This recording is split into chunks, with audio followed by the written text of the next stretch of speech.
Now, new developments in the case of Malaysia Airlines Flight 17, which was downed in July 2014 over Ukraine. The U.S. backing calls to hold Moscow accountable for the downed aircraft. The Netherlands and Australia today said they held Russia responsible in part for the downing of MH17, which killed all 298 people aboard, and will see compensation.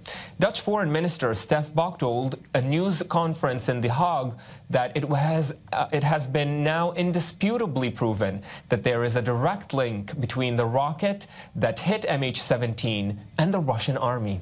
And today, the US State Department released this statement saying, quote, "It's time for Russia to acknowledge its role in the shooting down of MH17 and to cease its callous disinformation campaign."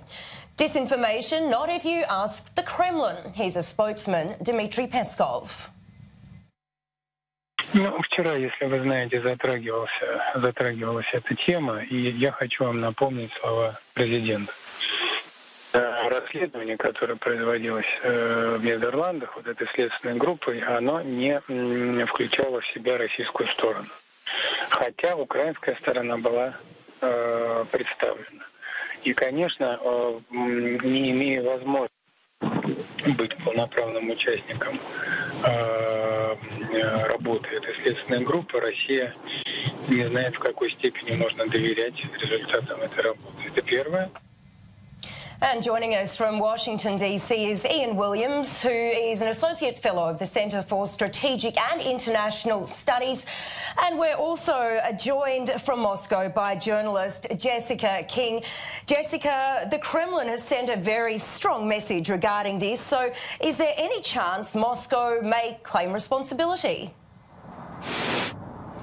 Well, today it certainly does not seem that way. We've heard, as you heard there, from Peskov, and we've also heard from Russia's Foreign Minister Sergei Lavrov, who said that the investigation into MH17 reminds him of the investigation into the Skripal case. Obviously, that's Yulia and Sergei Skripal, who were poisoned in the UK in March.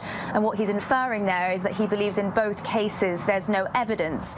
He believes that, or at least evidence that has been shared with Russia. In the case of MH17, the Kremlin very firm that this investigation, which has been done in the Netherlands, hasn't had any Russian representative as part of the investigation. And for that reason, the Kremlin feels that they cannot trust or support the conclusions thus far of the investigation.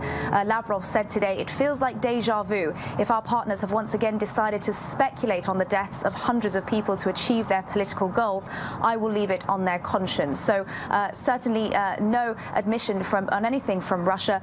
They've denied involvement in the crash. And we've also heard this afternoon that they feel it's part of anti-Russian hysteria as well.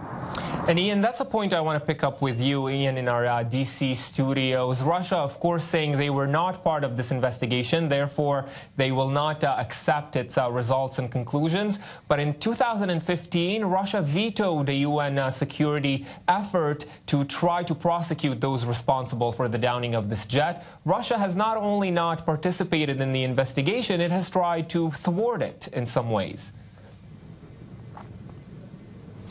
Yeah, that's correct. I don't anticipate that Russia will ever take responsibility for what happened. Not that I think that because Russia thinks that they can convince the world that they weren't involved. I think the evidence is absolutely conclusive.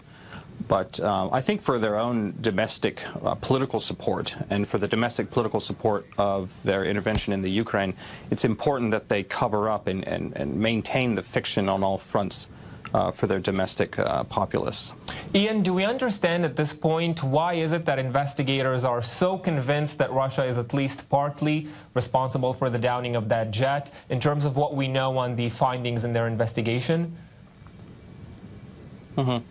Well, there's video, for one, of a Buk M2 that was crossing back into Russia just a couple days after the incident.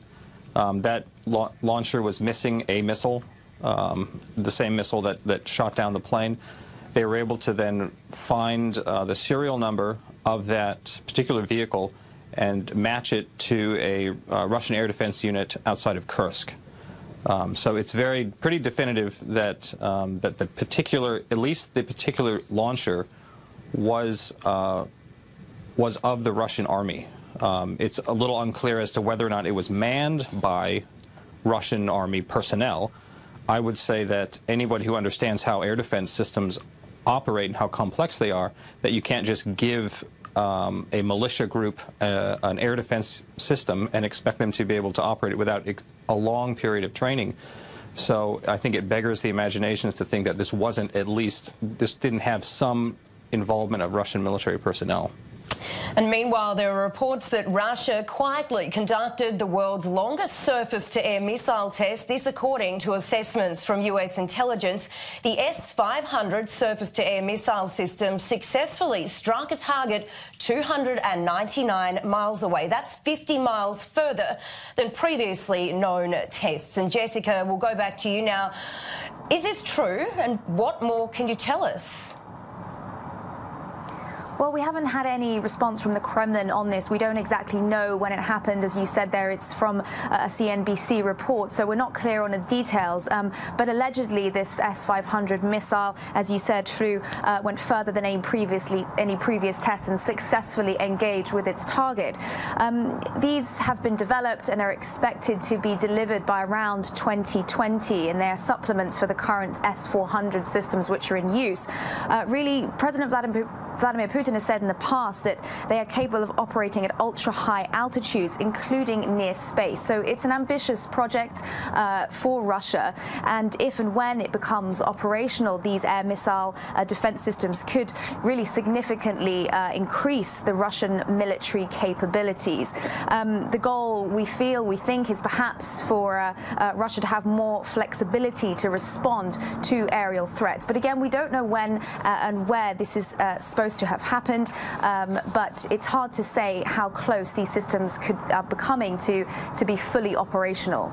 Ian, back to you in Washington. Briefly, Ian, who would you say is most worried by the news that Russia could now have this capability? Well, I think that one of the concerns with it is just the sheer range. If you look at how Russia uses these air defense systems, they tend to place them in these hot spots, around Crimea, in Kaliningrad, around the Baltics, and they create these kind of bubbles, what we call anti-access area denial bubbles, right? Where in a conflict they can then put these bubbles up and then and really clear the airspace and deny access to NATO or U.S. forces, and impede the ability for NATO or the United States to reinforce a particular conflict zone. And Russia keeps us and the rest of the world guessing at this point. Ian Williams in Washington, D.C. for us, and Jessica King in Moscow. Thank you both for joining us for this. And